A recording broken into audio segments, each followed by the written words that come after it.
More and more people across the country deal with the heartbreaking news of losing work. The Prime Minister's refusing to attend an emergency job summit. But opposition MPs and business groups will be at the union-organised get-together this Friday, looking at ways to help exporters combat a surging Kiwi dollar. John Key today rubbished talk of a manufacturing crisis and called a proposal to print more money to bring the dollar down wacky.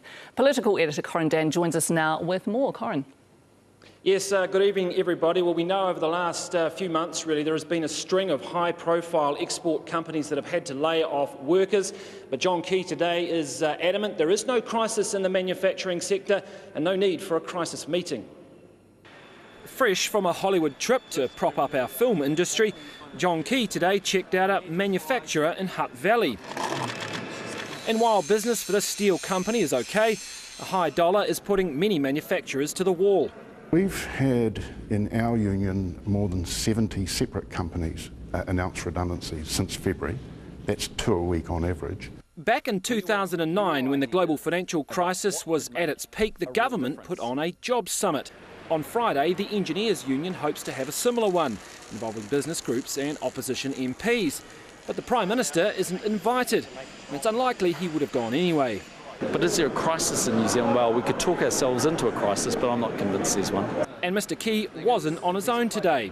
Business is tough out there, but the good guys with good products are doing okay. Statistics New Zealand figures provided by the Greens show around 40,000 jobs lost in the manufacturing sector since 2008. However, Mr Key disputes these figures and says talk from the Greens of printing money to help is crazy. If printing money is the way to go, and that's going to bail out our problems in Christchurch, why don't we just print lots of money, give it to every New Zealander, and they'll have a great Christmas. Labor won't go as far as backing money printing, but does want to see changes to the way the Reserve Bank operates. It's out of date. We need to move forward. We need to protect those jobs in that manufacturing sector by encouraging them through a more competitive exchange rate. While the government won't be going, there will be an employer presence at the union-driven meeting, with lobby group Business New Zealand attending. At this stage, 30 confirmations of business leaders, senior employers, and we've had quite a number of apologies but supportive. So we'll see where we get to by Friday. Even though the Prime Minister may not be attending, it's unlikely he'll be able to escape the growing debate over the soaring Kiwi dollar. So, Corin, John Key today giving more details about ways the government might step up to boost the film and TV industry. Yes, that's right. At the moment, if a large film wants to come here and get a tax break, it effectively needs to spend $15 million to do so. That's actually excluding a lot of television programs, the big budget programs, the likes of Game of Thrones, that type of thing. Now, the idea here is perhaps the government could lower that $15 million threshold a little bit for television programs in the hope of attracting a bit more business. Of course, all this sort of talk, though, is bound to infuriate many in the export sector who feel the government simply isn't doing enough.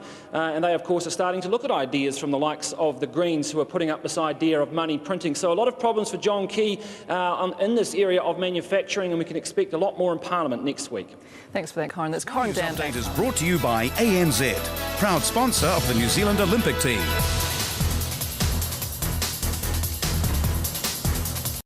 The Finance Minister has waded into the fight over the strength of our currency, saying there's no point in trying to intervene to bring the dollar down. Bill English claims opposition parties have no realistic answer for how they would do it.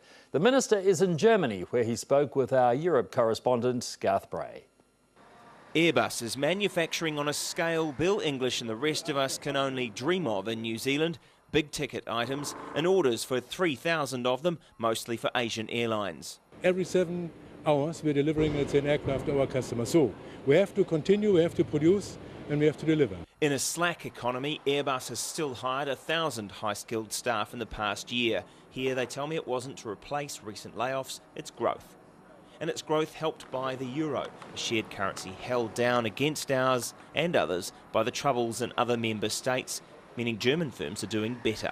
Every little influence from the money will help, but what I said before, we are already sold out for the next years.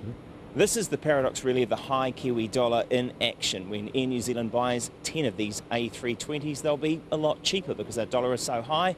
But of course that means the tourists they hope to fill them with will be less likely to come and spend because New Zealand's a more expensive destination. None of it is convincing the Finance Minister he or the Reserve Bank can or should try to ease the exchange rate. Look, the exchange rate has been at around 80 cents US for most of the last 4 or 5 years. So many of our businesses have adapted to it pretty well. Catching a ferry like the one 4,500 Airbus workers ride each day to their jobs, he denies the government is just cruising too and says it's the opposition that's hands-off. They've been against mining, oil and gas, they're against the intensification of agriculture.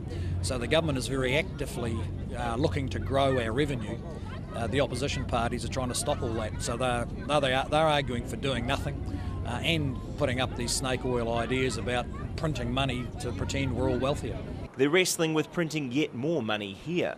Plenty are worried unemployment Europe-wide is now 11.4%, nearly double ours. For every Airbus worker doing well, there are plenty of others battling economic headwinds. Garth, BRAY, One. This One News Update is brought to you by ANZ, proud sponsor of the New Zealand Olympic team.